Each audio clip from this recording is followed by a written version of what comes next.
Just switched to using a Mac and not sure how to delete a file? In this video, I'll show you 3 simple and quick ways to delete a file on your Mac. The first method is what most people usually do. Open Finder, then locate the file you want to delete. Just drag and drop it into the trash icon in the dock. That's it. The file is now in the trash. The second method, still inside Finder, is to right-click on the file and select Move to Trash. This is especially useful when you're working with multiple files at once.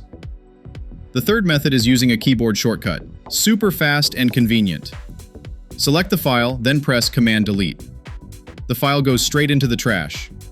This is my favorite method because it's lightning fast. Keep in mind, when you delete a file using any of these methods, it's not permanently gone yet. It's only moved to the trash, which is like the recycle bin on a Mac. If you want to permanently delete it from your system, you need to take one more step.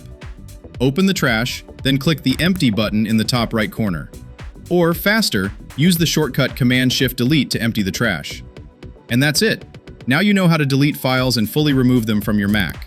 Hope this video helps you out, especially if you're new to macOS. Don't forget to like the video and follow Easy Tech Steps for more helpful tech tips.